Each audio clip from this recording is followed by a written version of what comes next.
Okay, question and answer.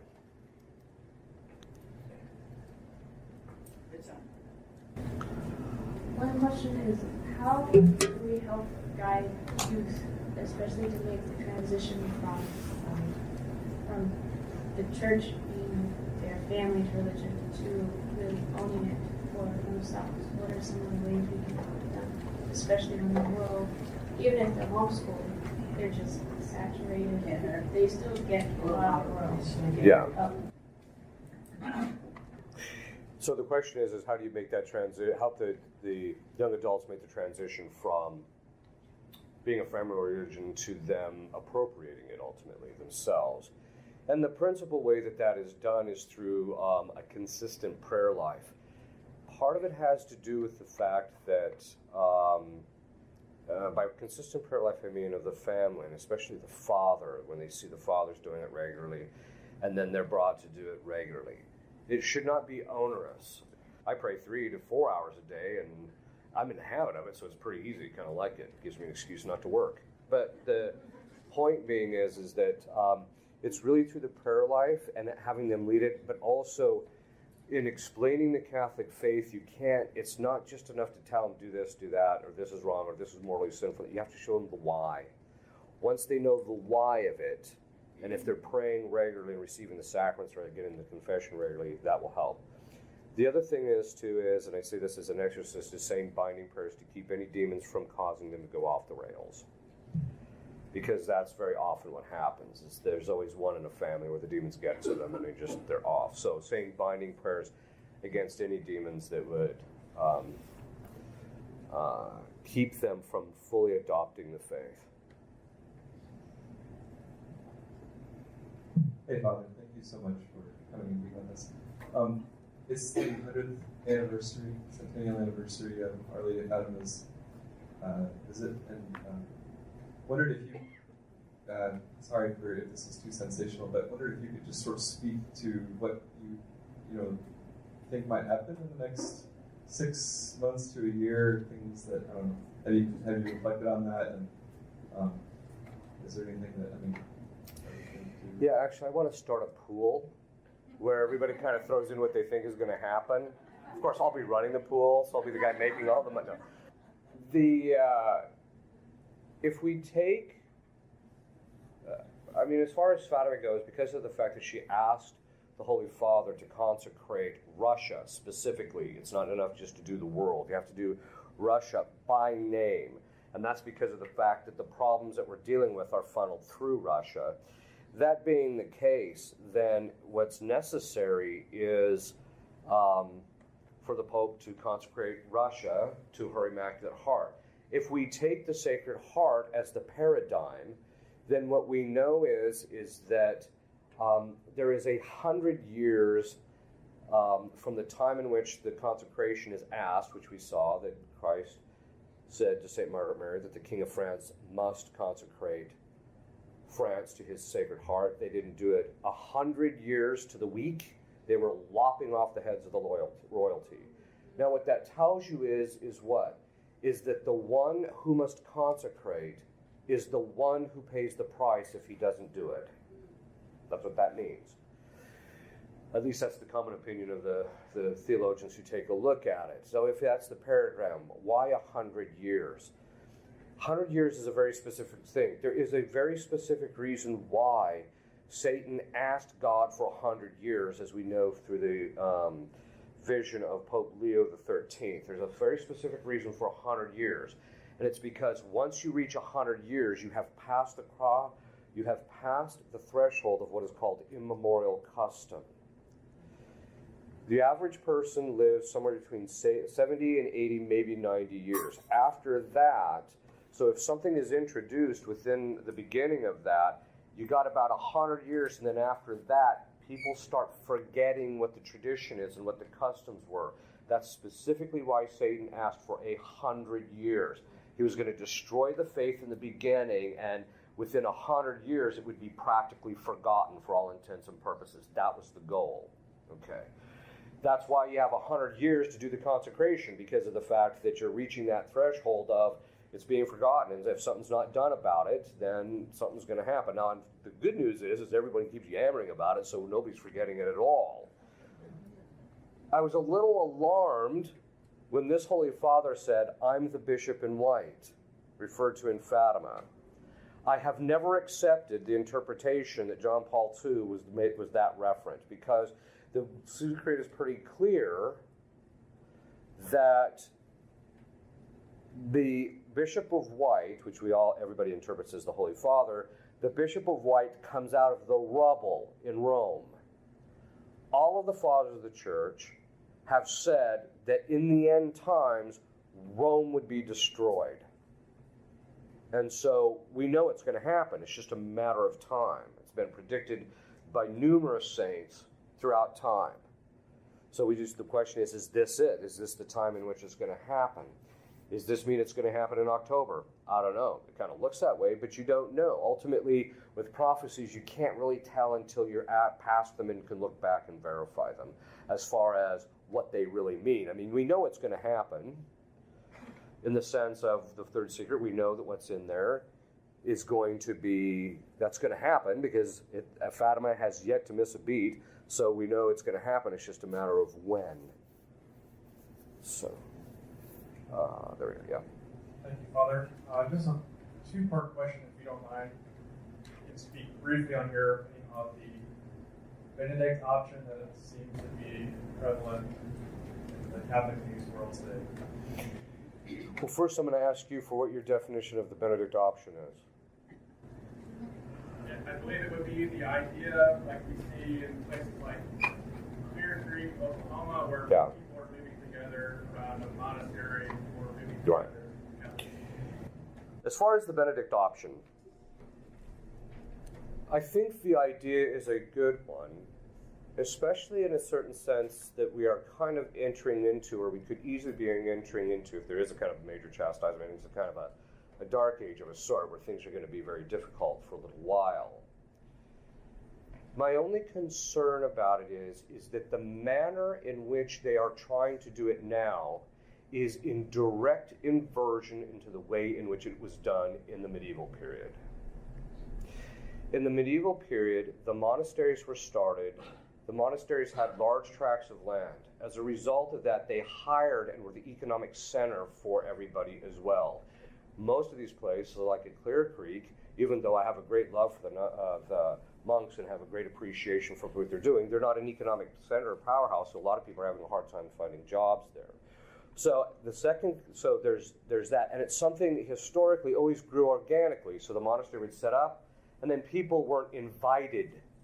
They just came organically, and it grew. But what's happening now is in fact, I was talking to a friend of mine. He says, "Oh, great, you guys are moving out to Colorado." He said, "Hey, what about buying a piece of land and then a bunch of lay people can buy around that, and we'll start this Catholic commune, and you can be the head of it." And I'm like, dude, I don't know what you're smoking. I mean, this is Colorado, but I don't know what you're smoking. The fact of the matter is that not one single instance of a Catholic commune started in this country in the last 30 years has ever survived more than 5 to 7 years. Lay people can't get along with each other. That's why it has to be organic. It has to grow up organic. So I'm all in favor of the idea. I think it's a good idea. I just think it has to grow organically, and it can't be forced. That's my only observation. I actually like the idea. I think it's a good idea. But, places like Clear Creek, the only people that can survive are people who manage to find a job or retired people. So that's at least my impression. So, and it has, like I said, it has to be something that grows up organically. The other thing is, too, and this is something which I don't think a lot of lay people know, centering around a monastery is fine if you want to go to Mass or maybe go to confession once in a while, but canonically and otherwise, they're not supposed to be baptizing, doing marriages or confirmations of people. So they're not going to be able to fulfill the sacramental needs of your family, which is a problem, unless the bishop gives them specific permission. So, and again, I'm not trying to say no to the idea. I just want to make sure it's done right. So, okay. Father, do you have an opinion on why the Holy Father has chosen not to answer the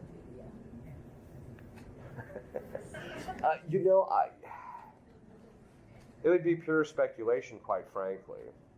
I think the reason he doesn't want to answer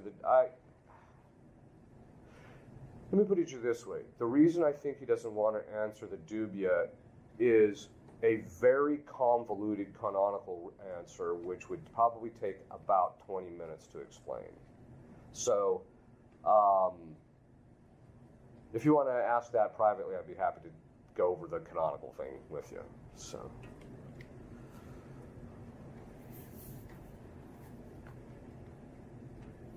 You spoke of a pope being possibly improperly elected. Yes. Is this going to be something that's going to be blatantly obvious, or what do we? It'll be known. Yeah, it'll be known. It just means, okay, a lot of people say that he's not the true pope, he's not a valid pope. Oh, no. Actually, the canonical process that Francis appears to be talking about doesn't touch on validity, because he says the man will be raised to the office. All that's required for someone to assume the office of the papacy is the recognition of the cardinals worldwide that he is the pope. That's it. Boom. Then he's pope.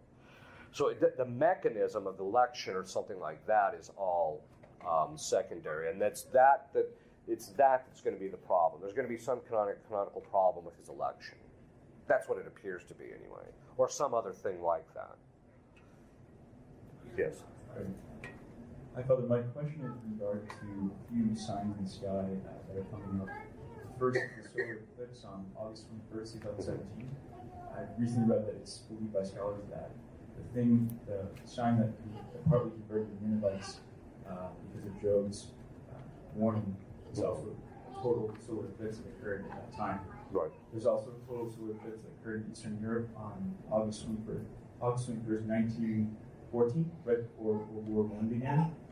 So I just had a question in regard to the one that's going to occur over the United States, and also about the constellation of Virgo, which is going to appear on September 23rd, 2017. And you said that it resembles the image of Our Lady in Revelations 12.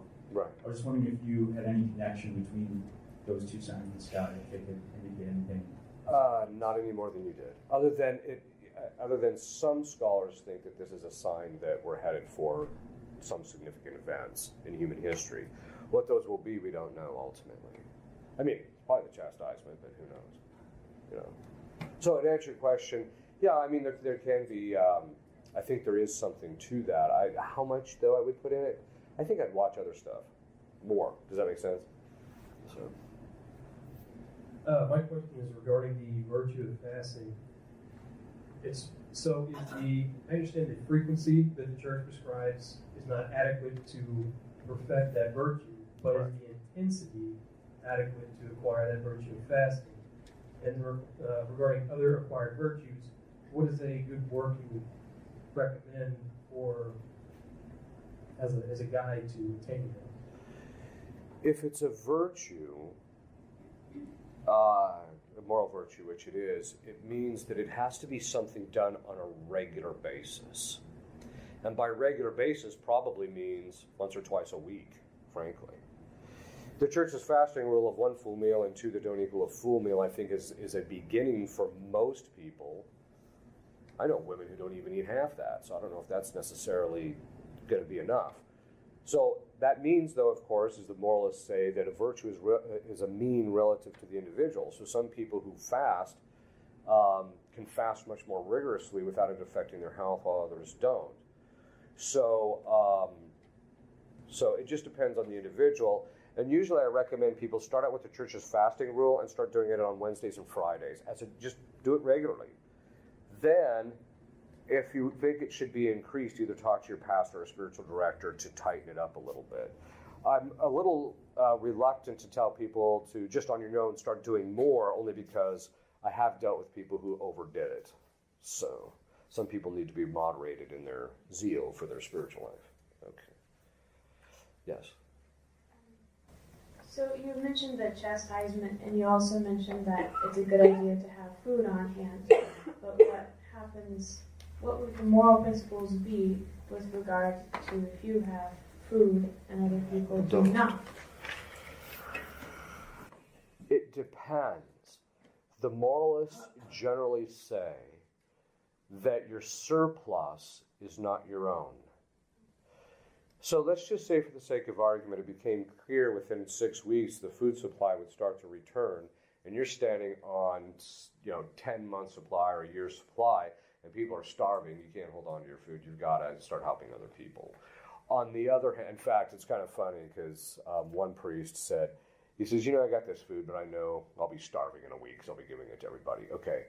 So in other words, from your surplus, you have an obligation to dispense the surplus according to prudence. From that which is not your surplus, you're not obligated, but you're permitted to out of charity.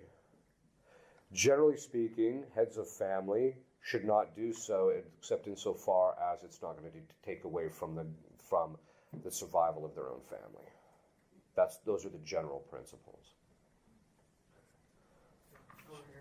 On the blessed holy water, are you able to add water on top of that? Yes. As long as you don't add more than 50%. So I tell people, because there's always somebody who gets it down to like 50 and they're not real sure, and the Father added is that, okay, look, once it gets down about a third, you can just add water, and then it retains its blessing.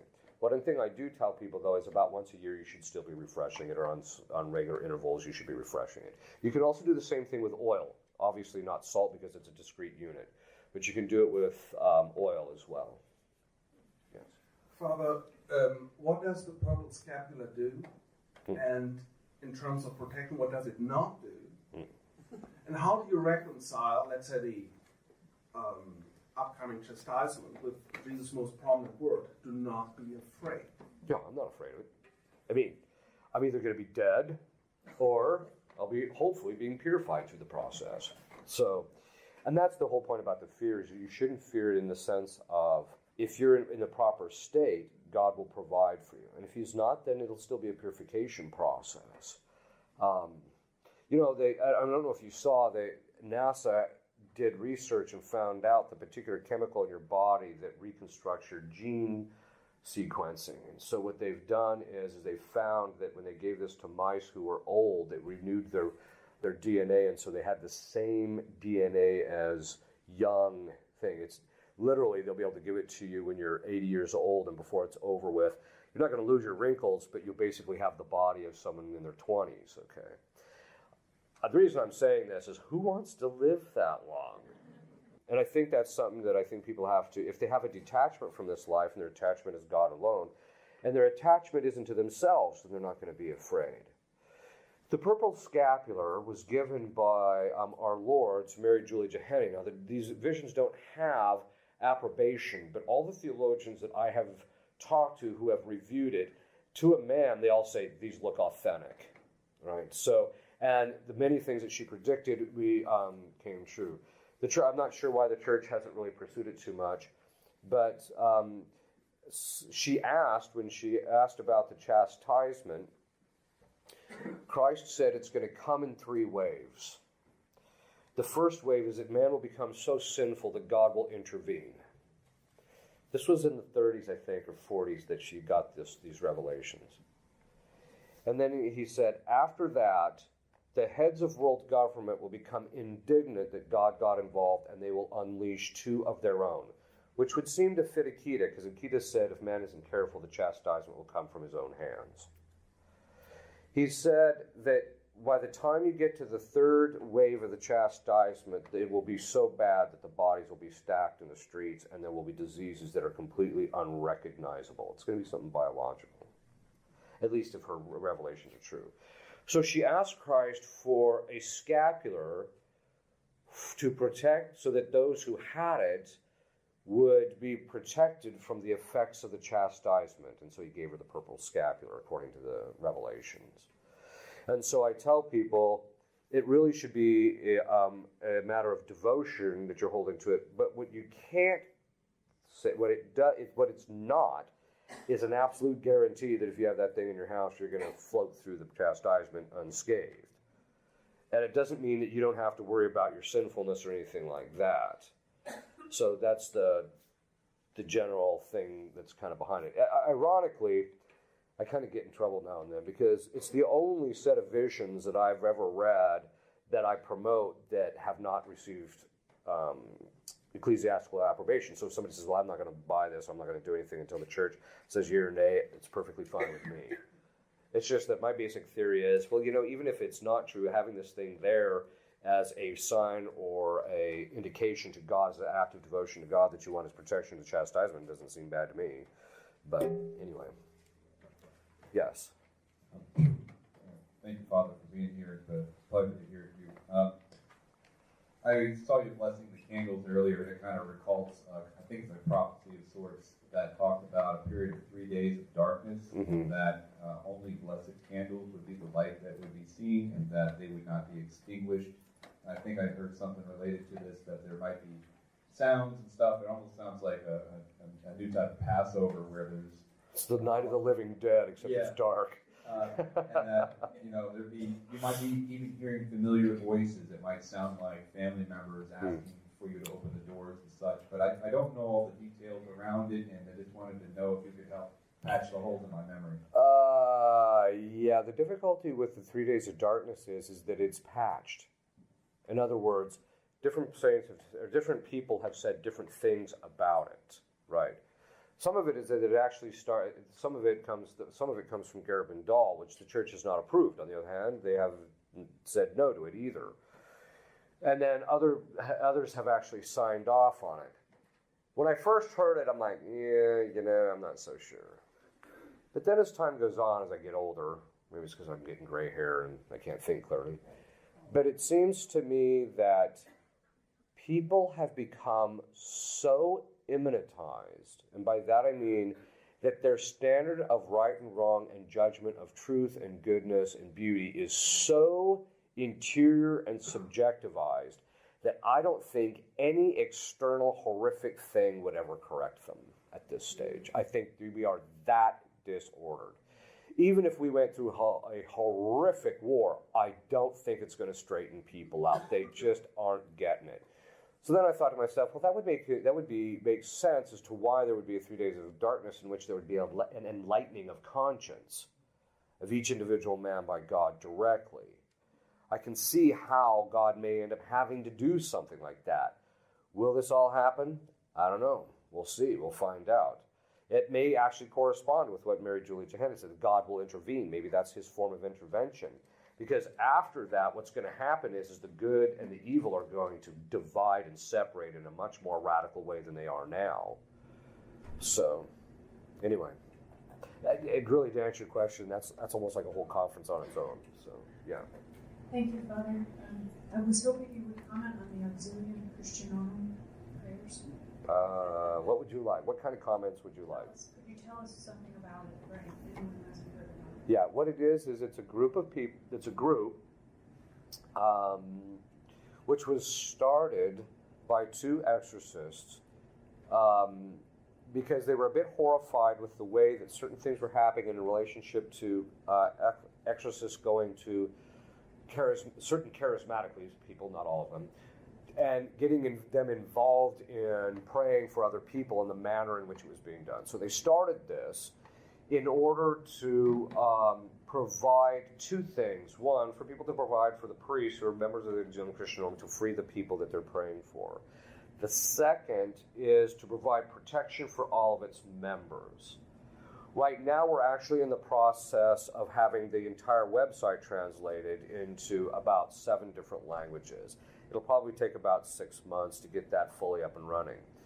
So, but in the meantime, we have all different languages. The Latin was just put up there, but after I put it up there and I started using it, I'm like, there's errors in the Latin, and there's different phraseology I would use, etc. So that'll be updated here probably within the week. But anyway, the point is it's a group, and to our knowledge, there's somewhere between 80 and 100,000 people saying these prayers worldwide at this point.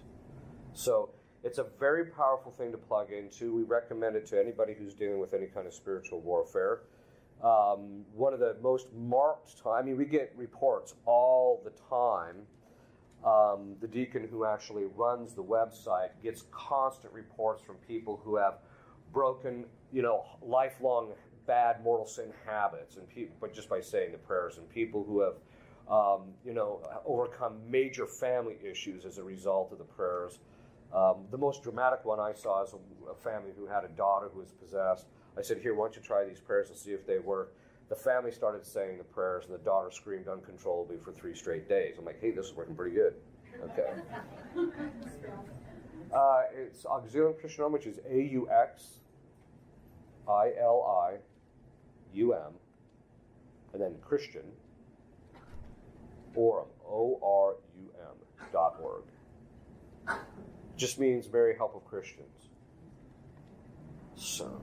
Father, I've recommended that to a couple people who've called, and then some of them have said, it says on there, don't do it unless your spiritual director allows you to.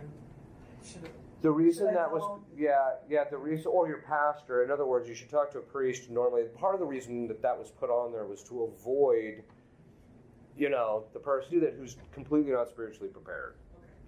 So that's the real reason for it. Yeah, it's more of a recommendation. It's not a requirement. It's a recommendation. So, yes. Yeah, I have a question about. I hear that some people are on the fence about Vatican II and the changing of the order of the Mass. Are those two linked, or was it just coincidental at that period of time that all these changes happened in the church?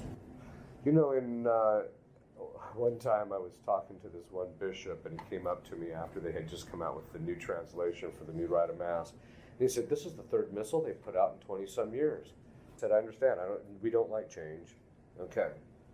Are they connected? Yeah, they're connected, but only because of the fact that historically, probably the best thing I would recommend if people really want to get a good sense of what actually happened in Vatican II was Amerio's book on Iota Unum, that one, or the other one is Vatican II, The Untold Story, which Cardinal Burke recommends.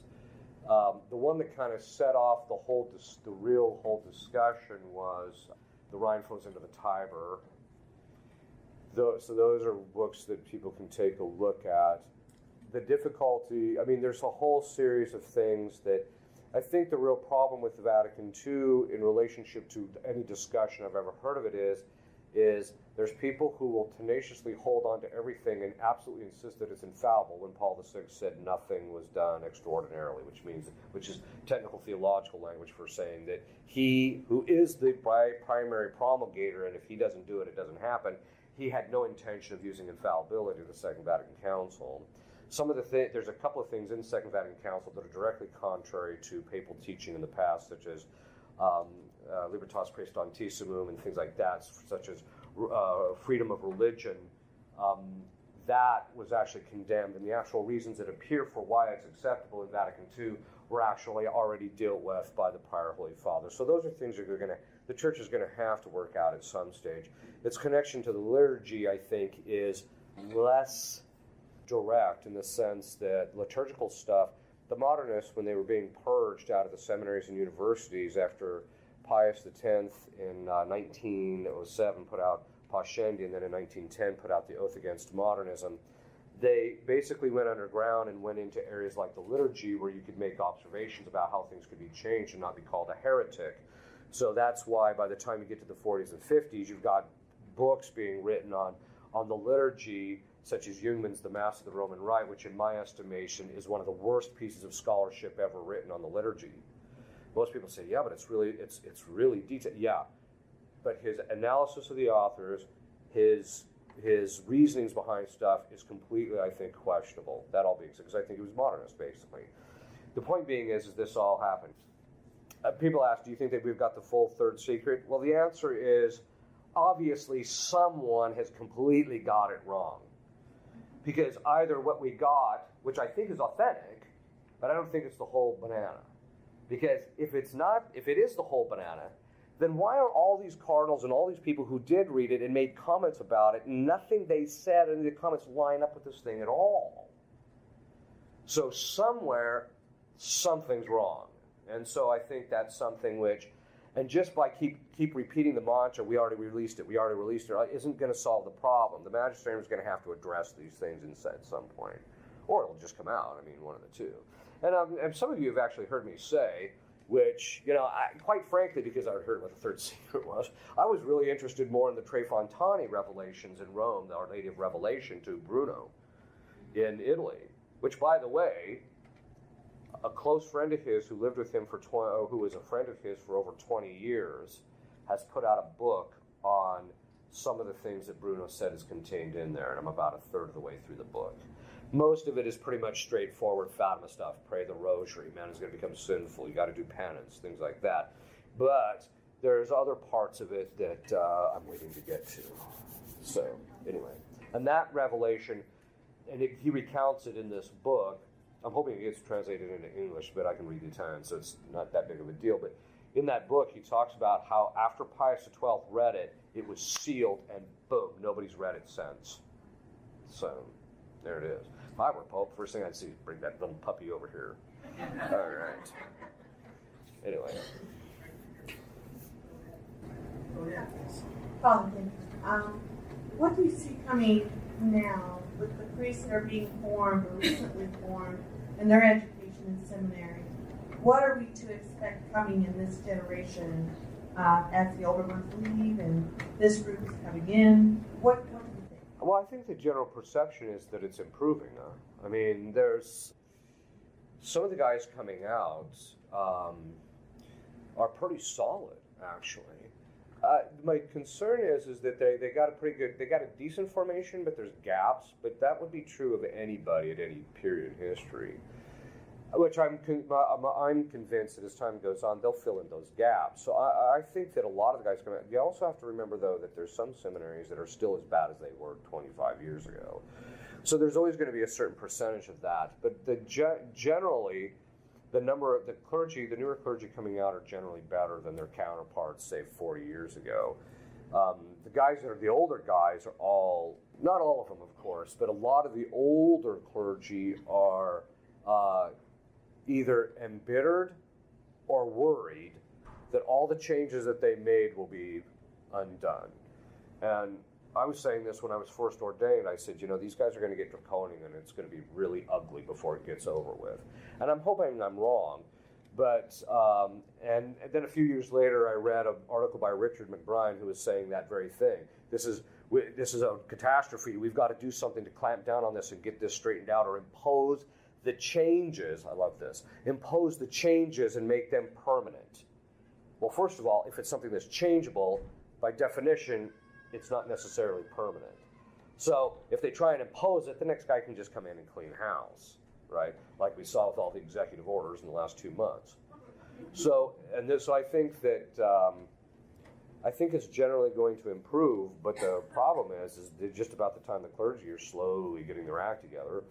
I think overall, too, liturgically, it's a bit better, generally.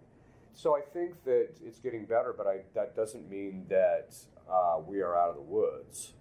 I think it's kind of ironic. Just about the time we're starting to get our act together, the world is, swallowing us up whole, so to speak. Okay. Yes. You brought up the word, the name Hannity earlier, so the door for question. And it doesn't involve him, but somebody like him, Jewish talk show host. And I've been really listening to him lately and learned something I really didn't realize was basically how our society has been indoctrinated by the left. Right. By Marxism, socialism, and whatnot.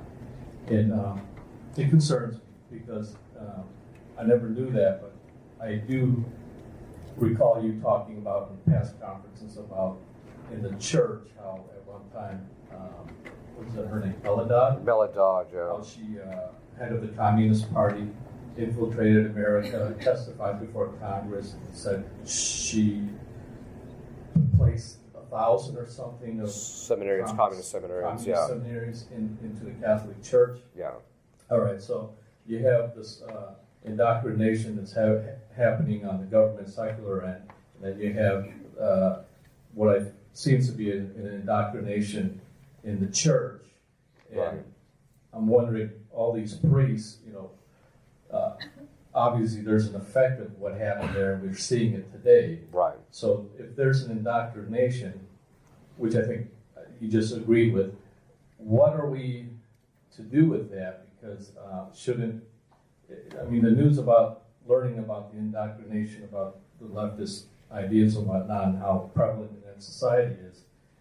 I mean, I'm in a group here of about 100 or so people, and why isn't, I mean, this stuff is something that should be, I don't know, I'm trying to wrap my head around why more people aren't hearing these things. Well, there's two reasons. One is because the fox is in charge of the hen house. So the priests and the bishops who are part of this whole problem, or who are the children of the problem, aren't going to do anything to clean it up because they happen to agree with it. But I think the other side of it is the fact that this is all stuff that was done, in secrecy and pulled off. That doesn't even include the literal thousands of Freemasons, too, that infiltrated the church. In fact, the Freemasons said our real hope is that eventually we would end up with a pope who basically agreed with us on everything but wasn't one of us. So the point being is that I don't think a lot of people have sufficient critical skills to stand back and take a look at it and say there's something wrong. The second thing is that it's a grace to see the problem, that there's something wrong, right? Because some people think that the situation in the church is just absolutely hunky-dory. For a while there, I was kind of delighted about that. One of the positive effects of the pedophilia scandal is this whole business is saying that, this is the new springtime and things have never been in the church. That just got murdered through that process. But now, recently, some of them have tried to bring it up again. Of course, everybody doesn't buy it because we all know the church is not in its springtime.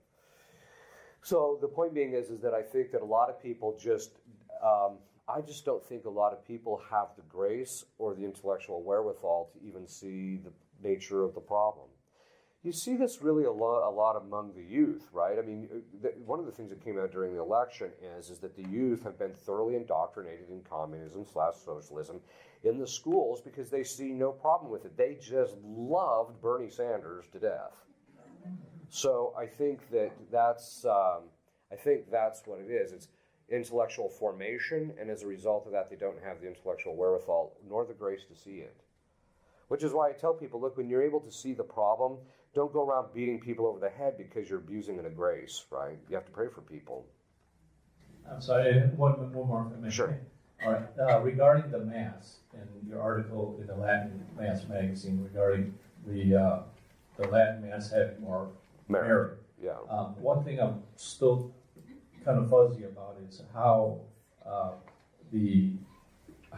that applies to a situation where if you're at a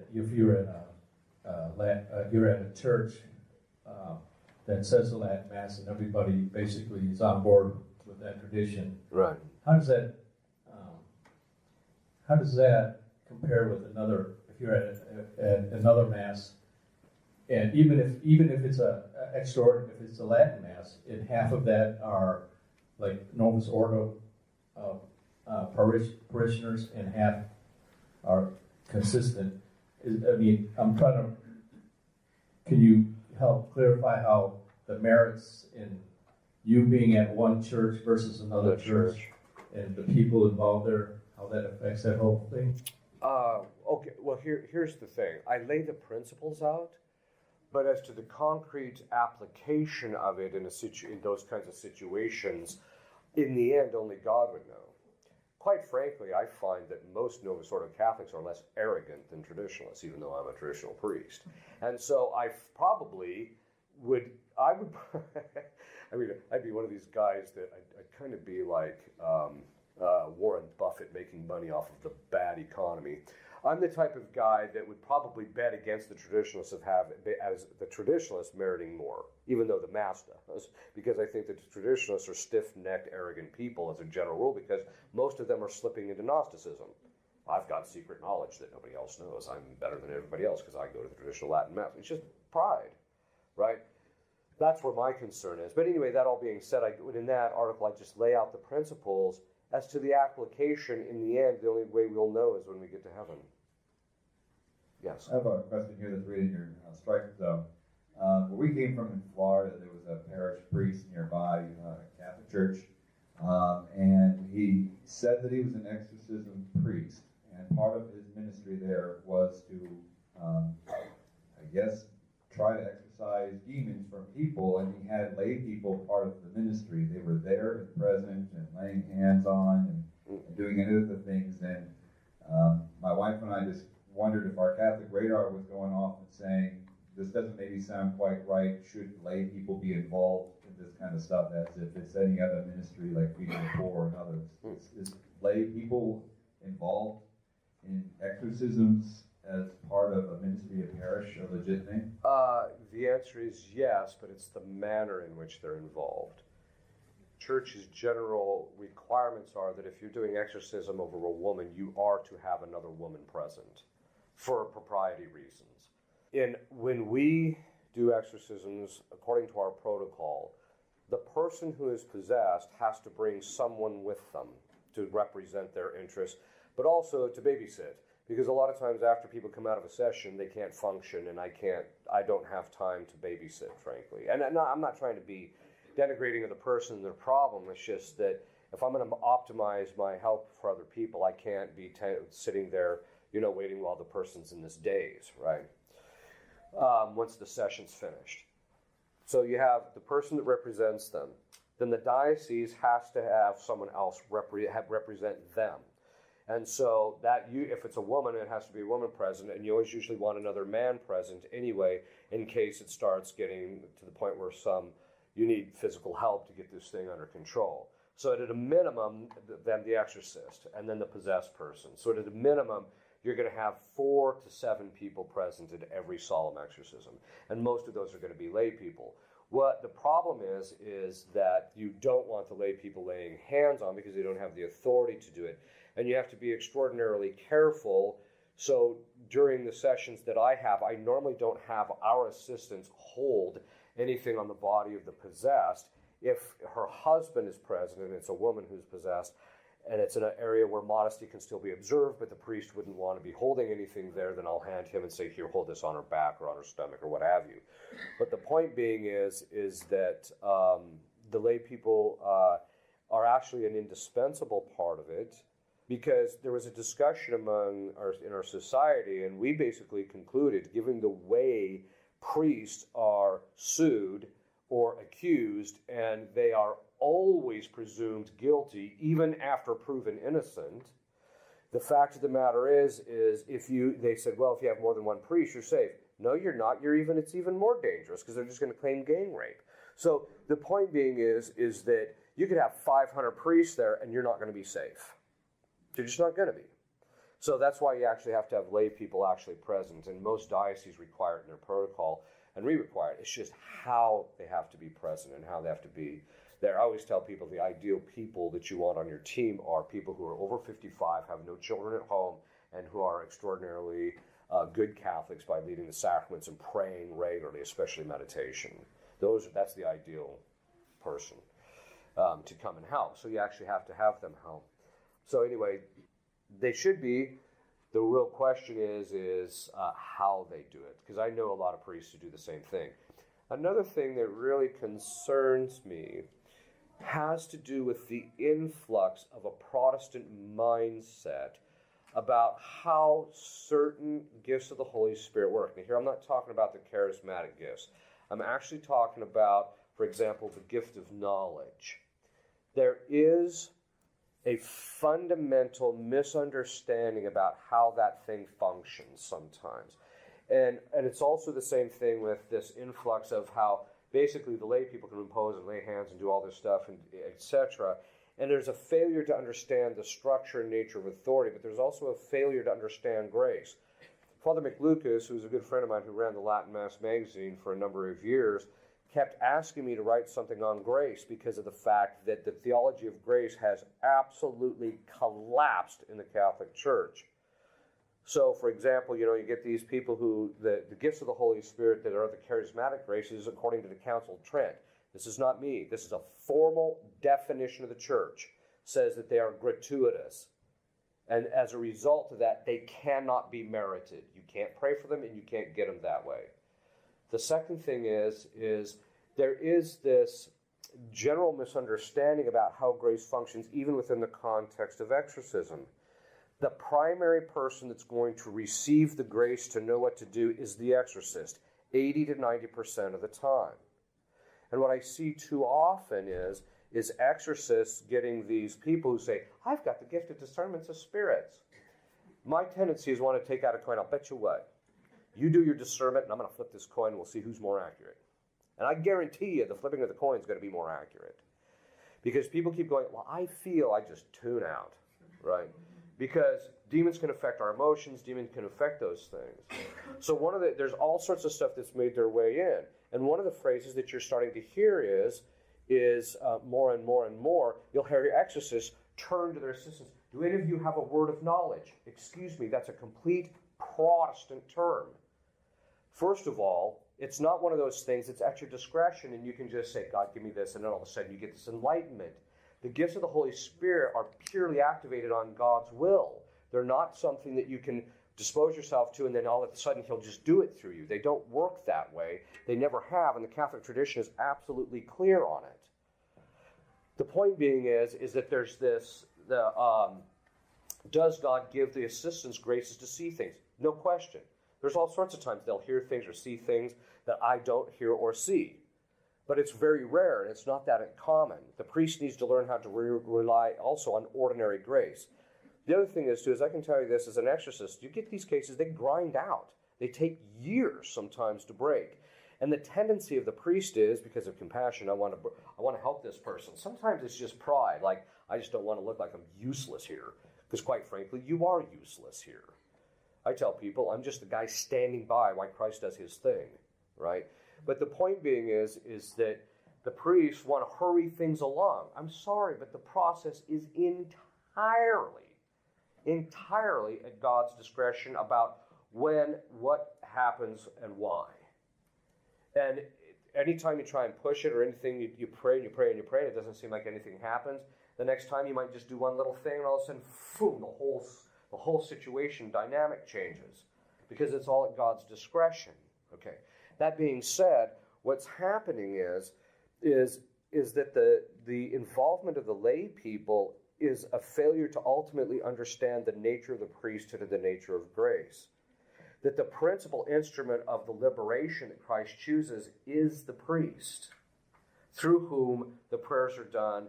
The person has to do their part, in fact, vast majority of it, but they're not going to usually do it until there's a particular priest that Christ chooses in order to liberate. And the graces are going to go primarily through him, and these are going to be ordinary graces. Ordinary. You know, I can't tell you how many people say, oh, you're an exorcist. What gift do you have? Zero. I got nothing. I tell people I'm a grinder. I've walked into fully infested houses and not felt a thing. Right? Oh, seems fine to me. You know. The point being is, until after I started praying, right? Okay. The point being is what? Is, first of all, people think that the gifts of the Holy Spirit are just so plenitudinous. By that I mean the charismatics are so plenitudinous that they're just all over the place, and you just got to find out what yours is. That is not at all how that works. The second part of it is people aren't relying on the basic grace. So priests will say, well, we thought this happened and nothing happened. I said, okay, go back and do the ritual. Keep grinding it out. Well, what do you think I should do? Grind it out. Well, do you think I should try this? Grind it out. That's what I have to keep telling them. Because why? At a certain point, Christ will give you the grace, and then you'll see what you need to do. And most of the time that comes through the priest. This is one of the reasons why I tell when I do exorcisms, I have lay people who are very highly trained, probably some of the best in the country. And I'm not saying that because I didn't even train them, someone else did. And I tell them, if you see something or hear something, like the person's levitating or something like that, then you tell me. But if it's something else, I don't want to hear it during the session. You bring it to me after the session. Oh, and by the way, I don't want you talking directly to the possessed person. And there's two reasons for this. One, I cannot tell you how many times the lay people have been talking to somebody who's possessed. They say something that is perfectly sound advice to someone who's normal, and all of a sudden it sends that person into a tailspin, and then you spend 3 days trying to dig them out of the hole.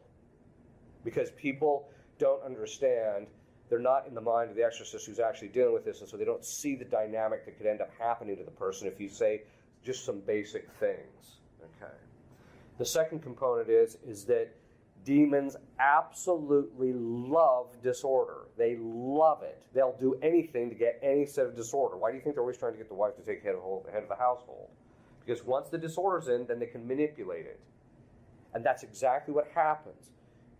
Too many exorcists today are getting into these situations. They want to hurry things along, and then somebody steps forth, usually some woman, got this gift, and then he's listening to her to do this whole process.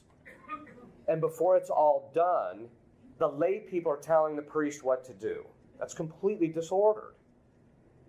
So that's why I tell them, bring it to me, I'll assess it to see if it's actually true or not, and we'll bring it up in the next session.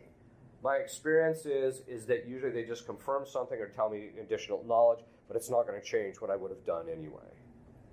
And that's why I'm just a little nervous about how they're forming the priests. I'm kind of a persona non grata. I teach at the School for Exorcists in the country. I'm kind of this persona non grata because I'm constantly trying to follow right order. And too many priests just want to get it done, right? They're too busy. I just want to get this done. Anyway, I didn't mean to go off on that tangent, or maybe I did. Yes. Hi, Father. Thank you for coming. My question is also related to the occult. And if you're unfortunate, as I am, to know of someone who practices witchcraftery, and they were to send you a curse, could that affect you? And I know I've been told that you're in a state of grace, which in our sinful natures, it's almost impossible to be like that all the time, 24/7. They say you wouldn't be in touch. So I guess my question is to you, can it affect you, and what are some ways to be protected? Yeah, if you are in the state of grace, your odds of becoming possessed or affected. You might get oppressed pretty easily, even if you're in the state of grace. But it's unlikely though if you're in the state of grace. It's just that there's not going to be that much. It's just not going to happen that often. You can say prayers to keep yourself protected. Another thing which I've actually been doing for Donald Trump, I don't know if you saw that these white witches are doing their white witchcraft to get him out of office, right? So what I've been doing is I've been asking our Lord on a regular basis, about once or twice a week, if there's any curse sent against him or anybody he's working with him, I ask you, Lord and Our Lady, to send it back from whence it came. There is a real reason why you do this. It was something that I only discovered from another exorcist after I was an exorcist for about 3 years.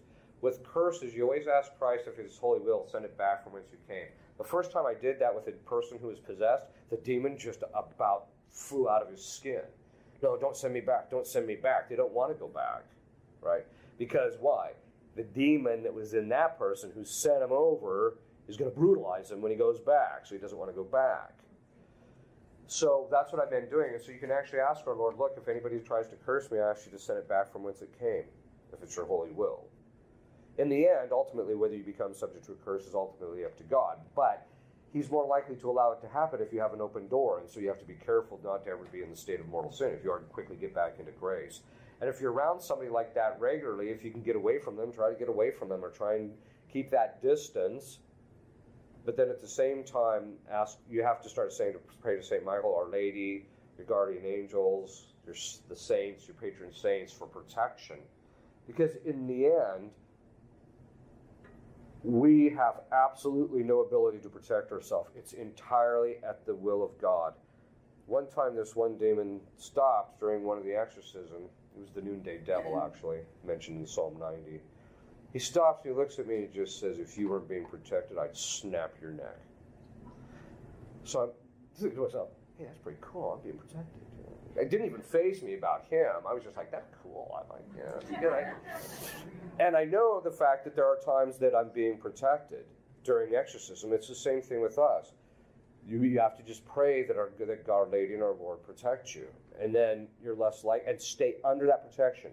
stay under the authority structure of the church, your family structure, your superiors if you're religious, what have you. Stay under that authority structure is going to keep you protected. With regards to authority, the first bishop in Mostar had said that there was nothing spiritual happening in Medjugorje. Yes. The second bishop echoed that. Yes. Is this recent So did the third. announcement that this panel has now declared that the first 7 apparitions were authentic? Is this just another example of what Our Lady at Akita said about bishop against bishop and denying them the authority? Well, my understanding is, and I'm open to correction, I'd have to go back and read it, is the commission thinking that it's authentic doesn't make it so. It has to be signed off on the side of the Holy Father. The second thing is that the first committee that was assembled under John Paul II, to a man, except for the Franciscans who were involved with the apparitions, all thought the thing was not authentic in any of it. So the point being is until the Holy Father, at this stage, it's pretty clear that, well, first of all, let me say this. Canonically, the judgment of the bishops stands firm until the Holy Father derogates it or abrogates the judgment. So at this stage, we just have to wait to see if the Holy Father ends up saying anything, whether it is or isn't authentic. So, in other words, the point being is just because the committee says that doesn't make it so. What makes it so is when the actual authority to adjudicate the thing says, okay, I accept the findings of the committee. So that's what we're waiting for. Can we go back to possession again? And are you worried about something? How does one assess whether it's demon possession or possibly mental health? That's a whole. Actually, there's conferences of mine. I already done it. It's on the internet. I'll say that's what I want your next retreat to be on. The whole thing. Work on that. Yeah, but actually, I have done that. It's on the internet. If you're a priest, you can actually get the conferences that I gave to the School of Exorcists. There's 9 hours where I talk about how you discern that. So, any other questions? Somebody hasn't asked a question yet.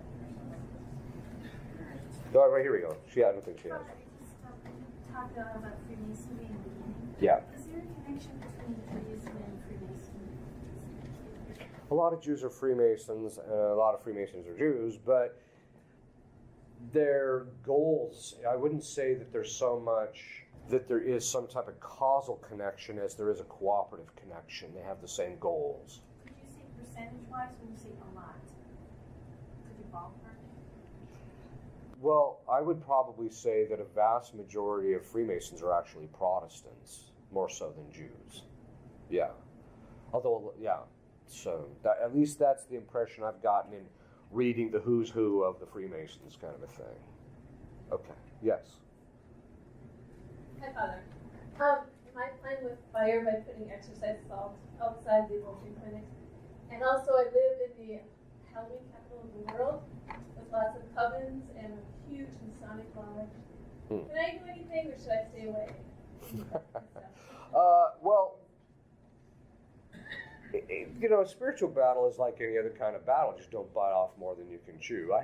There's one woman one time, I liberated this one woman once. And she was an easy case. She only took 3 very short sessions, and she was liberated. And then she kind of became this warrior, right? And so about once every 6 months, I get this phone call, Father Ripperger, I bit off more than I can chew. Well, what did you do? Well, probably my recommendation would be not to put it on their property, but to simply, if it was a priest, I would say, go ahead and do it. But for a layman, I would say, no. But you could use it to, put around you to keep yourself protected while you're praying, etc. In the Diocese of Tulsa, they actually bought the property across the street from the abortion clinic, and they can have mass and everything there. So, but I would probably say no. Now, one of the things that has kind of surfaced, I haven't had a chance to verify it. I did get the faculties for it. I got to ask it for it in Denver, or at least I would like to ask for it in Denver. Is there were 2 priests who started going to do the minor exorcism, chapter 3, out of the ritual of Title 12, And they would do this minor exorcism with the faculties of the bishop over the abortion clinic for 40 straight days. Every single place they did it, the abortion clinic closed within those 40 days. So that tells you something. There's something diabolic about it. But that's what I was told. I haven't been able to verify any of that. But I think it's one of those things that I would just say, use that stuff to keep yourself protected and just continue to pray against what's actually going on there. Yes. Yes. If we think or do evil things and we bring evil spirit, evil demons home with us, when we do pure and holy things, how many good angels and things do we bring home with us? You know, we don't know because we don't really have access to it. The real difficulty with demons is because they cause disorder, it's easier for us to see, right? Okay, there's something a little off here. Whereas whereas angels actually try and act in such a way to give things a normal, natural order and structure, and so when things are running well, we fail to realize that that's actually a sign of angelic protection and intervention a lot of times. And so, to answer your question, you know, we don't know. It's one of those things that the only way we would know is in the next life, probably. Yes. Father, in light of what's been discussed here about the consecration of Russia to the Immaculate Heart, what do you make of, apparently, that Vladimir Putin seems to be bringing Russia closer to Christianity? I figure if anybody's demonized by the mass media that much, there's got to be something good about it. Yeah, that's my take on it generally. You know, I have real mixed reactions with this guy. There's two things that make me nervous. One is he's ex-KGB. The second is that he is renewing the Russian war machine. Now, that doesn't necessarily mean he's bad, but that makes me nervous. On the other hand, the fact that he has reinforced the anti-gay laws, the fact that he's supposedly, the rumor is that he actually asked for the Russia to be consecrated. That's one of the rumors, although it's not verified. There's a lot of things that he's been doing to kind of renew the cultural and the religious side of the society. But I've been also reading other things where he's also been involved in other stuff. So, you know, I don't know. I can't conclude on anything in relationship with the guy. So my hope is that he's on the side of the angels. So wouldn't that be the irony that the guy that's in charge of Russia is the one that's? I mean, I think that is ironic, right? Here we're. Our Lady didn't say consecrate the United States, even though we're probably more communist than Russia at this stage. Who's got the... Oh.